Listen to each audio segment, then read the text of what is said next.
Bonjour et bienvenue sur mes conseils santé, le podcast qui vous aide à comprendre votre corps et à prendre soin de vous simplement. Je suis Rémi, votre allié santé, et voici l'épisode du jour. Vous avez l'impression de vivre avec un enfant branché sur secteur. Ça court, ça parle, ça coupe la parole. Ça démarre 10 choses à la fois et n'en finit aucune. Et le soir, quand tout le monde est épuisé, il y a cette petite voix dans votre tête. Est-ce que j'ai raté quelque chose dans son éducation? Respirez. Bonjour, ici Rémi de mes conseils santé. Aujourd'hui, on va parler du TDAH, le trouble du déficit de l'attention avec ou sans hyperactivité. Mais surtout, on va parler de votre enfant, pas d'un diagnostic, pas d'une étiquette. Votre enfant. Imaginez son cerveau comme une voiture de course, un moteur puissant, ultra réactif, capable d'accélération fulgurante. Mais les freins, parfois, ils répondent une seconde trop tard. Ce n'est pas qu'il ne veut pas s'arrêter, c'est qu'il n'y arrive pas au bon moment. Et cette seconde de décalage change tout.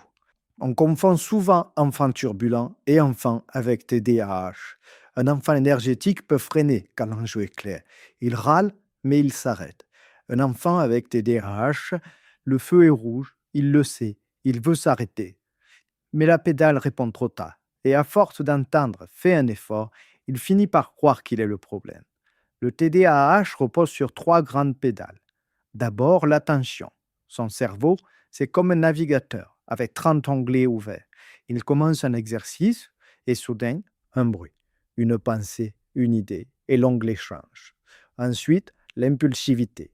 La réponse sort avant que la pensée soit totalement formée, comme si le cerveau parlait plus vite qu'il ne réfléchit. Et enfin, l'hyperactivité. Le corps a besoin de bouger, se lever, toucher, manipuler. Ce n'est pas de la provocation, c'est une tension interne qui cherche une sortie. Alors non, ce n'est pas un problème d'éducation. Les données actuelles parlent d'un trouble du neurodéveloppement. Certaines zones du cerveau, celles qui gèrent l'inhibition, fonctionnent différemment.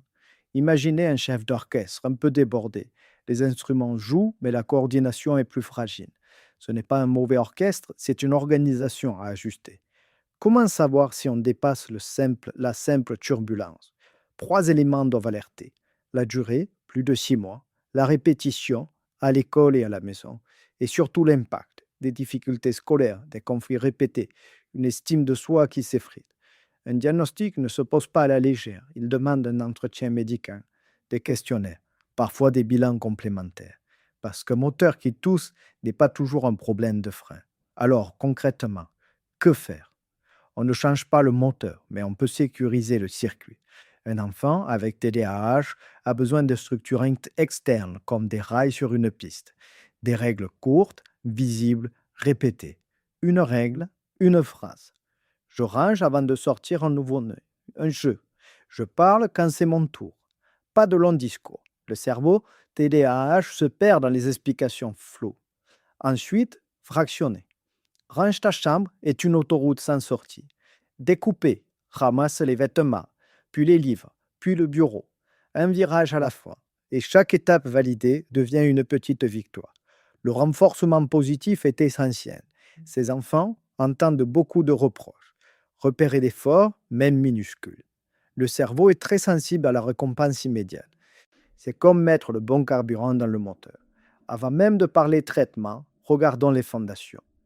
Le sommeil. Un enfant fatigué ressemble à un enfant hyperactif. Le manque de sommeil enlève encore plus de contrôle au frais.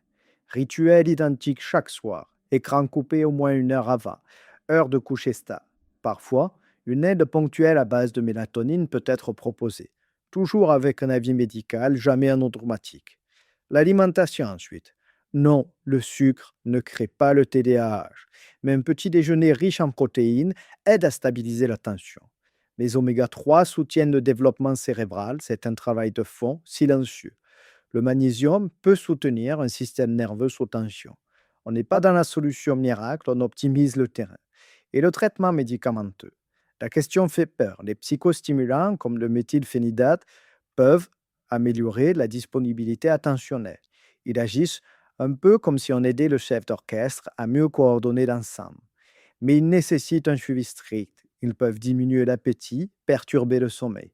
Ce n'est ni une baguette magique, ni un échec parental. C'est une option médicale à discuter, sans pression, sans culpabilité. Certains parents se tournent aussi vers l'homéopathie en complément. Par exemple, Stramonium 9CH pour une agitation avec peur nocturne, Tarantula hispanica 9CH pour un besoin constant de mouvement, Chamomilla 9CH pour les colères explosives. En général, 3 à 5 granules, 1 à 2 fois par jour, mais toujours avec un professionnel formé et jamais un remplacement de suivi médical. Alors, que retenir? Vous n'avez pas un enfant insupportable. Vous avez peut-être un enfant avec un moteur puissant et un système de freinage particulier. Votre rôle n'est pas le juge, mais le copilote. Vous sécurisez, vous guidez, vous ajustez, et petit à petit, il apprend à mieux freiner. Pour lire l'article complet, voir les schémas explicatifs et retrouver toutes les références, retrouvez-nous sur notre site mesconseilssanté.fr. Prenez soin de vous et à votre écoute. Je vous rappelle que ce contenu est donné à titre informatif. Il ne remplacera jamais l'avis d'un professionnel de santé. En cas de doute ou de symptômes persistants, consultez votre médecin ou votre pharmacien. Merci d'avoir écouté cet épisode de Mes Conseils Santé. Pour retrouver les fiches pratiques et aller plus loin, rendez-vous sur notre site mesconseilssanté.fr.